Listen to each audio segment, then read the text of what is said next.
Alhamdulillahirabbil alamin wal aqibatul muttaqin wa udwan 'alal zalimin. Asyhadu an la ilaha illallah al-malikul haqqul mubin wa asyhadu anna Muhammadan 'abduhu wa rasuluhu khatamul anbiya wal mursalin. Allahumma shalli wa sallim wa barik ala sayyidina Muhammadin wa ala alihi wa sahbihi wa man tabi'ahum bi ihsan ila yaumiddin. Qala Allah jalla wa ala fi kitabil karim, a'udzu billahi minasyaitonir rajim. Ya ayyuhalladzina amanu taqullaha ittaqullaha haqqa tuqatih wa la tamutunna illa wa antum muslimun. Ayyuhal azani Allah wa iyyakum. Rasa syukur kepada Allah Subhanahu wa taala senantiasa kita panjatkan.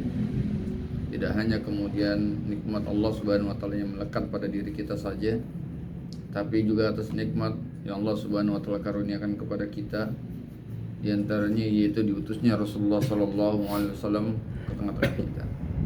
Kalau tadi Ustaz Ridwan Eko sudah menyampaikan terkait dengan bagaimana karakter atau Rasulullah sallallahu alaihi wasallam, keutamaan beliau, maka kemudian Allah Subhanahu wa taala memuji dan menjadikan bahwa diutusnya beliau sallallahu alaihi wasallam adalah sebagai sebuah karunia atau nikmat dari Allah. Allah berfirman dalam surah Al-Imran, laqad manallahu 'alal mu'minina idz ba'atsa fihim rasulan. Sungguh Allah Subhanahu wa taala telah memberikan karunia yang besar kepada orang-orang yang beriman ketika Dia Allah Subhanahu wa taala mengutus kepada mereka rasulah. Yatlu 'alaihim ayatillah, yang membacakan untuk mereka ayat-ayat Allah Subhanahu wa taala. Kemudian mengajarkan wa yuzakkihim wa yu'allimuhumul kitab. Kemudian mensucikannya dan mengajarkan kepada mereka Alkitab, wa in kanu min qablu fi dhalalin mubin, dan mereka sebelum itu adalah berada dalam kesesatan yang nyata.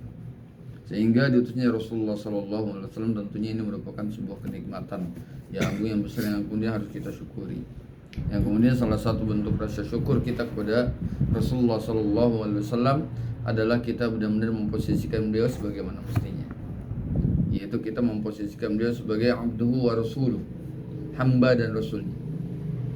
Hamba dalam artian beliau tidak memiliki hak-hak uluhiyah dan hak-hak rububiyah. Beliau adalah manusia biasa yang tidak mengetahui perkara yang gaib kecuali yang Allah Subhanahu wa taala ajarkan dan beritahukan kepadanya. Ya, jadi seperti itu kedudukannya. Kita tidak melebih-lebihkan, tidak menyatakan bahwa beliau bisa menurunkan hujan, beliau bisa memberikan rizki, karena ini adalah Allah Subhanahu wa taala. Ya, itu seperti itu. Karenanya ketika satu ketika para sahabat berkata kepada Rasulullah sallallahu alaihi wasallam, "Ya sayyidi, ya ibn sayyidi." Ya, wahai tuanku, wahai anak daripada tuanku. Maka ketika mendengar kondisi atau pujian seperti ini, Nabi sallallahu alaihi wasallam kemudian mengatakan kepada para sahabatnya, la tuturuni kama taratin nasara Isa bin Maryam. Janganlah kalian memujiku sebagaimana memujinya orang-orang Nasrani kepada Isa bin Maryam, orang-orang Kristen kepada Yesus. Ya, faqulu Abdullahi wa Rasul. Maka cukup kalian katakan bahwasanya aku adalah hamba Allah dan Rasulnya. Ya, hamba Allah dan Rasulnya, kedudukannya seperti itu. Ini sekali lagi sikap kita tidak boleh berlebihan dalam memposisikan Rasulullah sallallahu alaihi wasallam abduhu wa rasul. Ya. Karena bersikap berlebihan adalah seperti atau karakter daripada orang-orang Nasrani. Kemudian pun kita berada dalam posisi yang tengah-tengah di antara orang-orang Yahudi.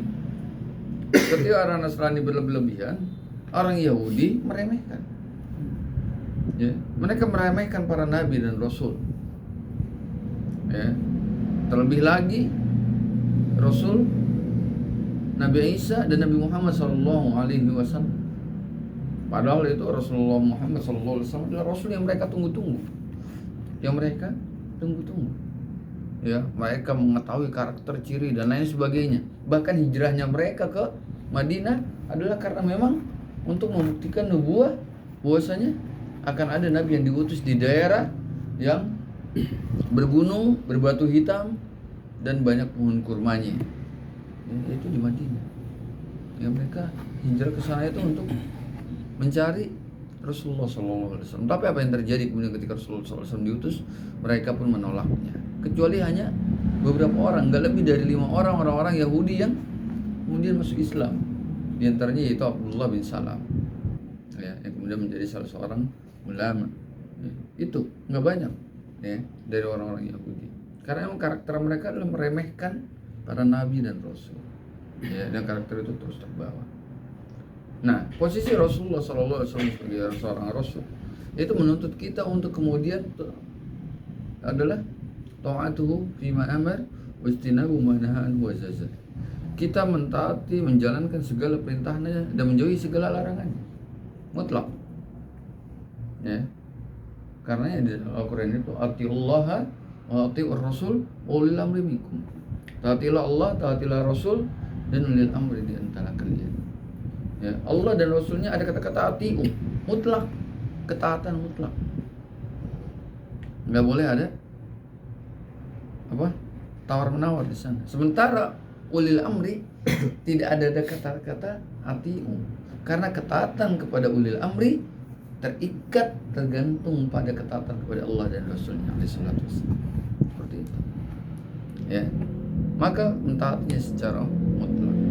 Kemudian kita tasdiquhu fi akhbar, kemudian kita membenarkan apa yang beliau kabarkan, ya.